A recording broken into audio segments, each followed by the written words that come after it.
तुझसे तो ना हो पाएगा।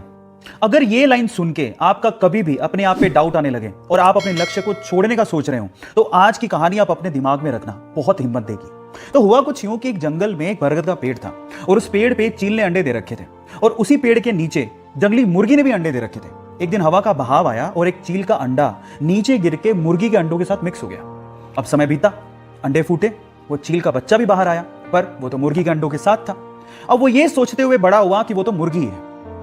अब वो वही करता जो कि मुर्गियां करती थी, वो उतना ही उड़ सकता था जितनी मुर्गियां यूजुअली उड़ती हैं। और आपको पता है कि मुर्गियां ज्यादा नहीं उड़ सकती, आपको पता है। एक दिन वो चील का बच्चा जो कि मुर्गी की तरह पला बड़ा था, उसने आसमान में चील को उड़ते देखा।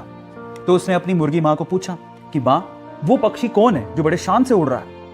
मां कहती है, बेटा वो तो चील है। तो बच्चा मासूमियत से सवाल पूछता है कि हम लोग इतना ऊंचा क्यों नहीं उड़ सकते? तो मां कहती है, क्योंकि तुम मुर्गी हो।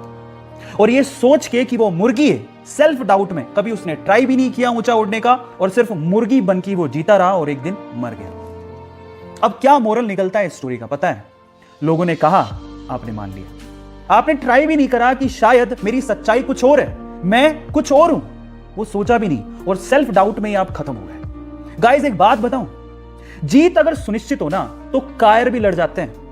बहादुर वो होते हैं जो हार का पता होने के बावजूद भी मैदान में डटे रहते हैं। इसलिए सेल्फ डाउट छोड़ो, अपने आप पे भरोसा रखो।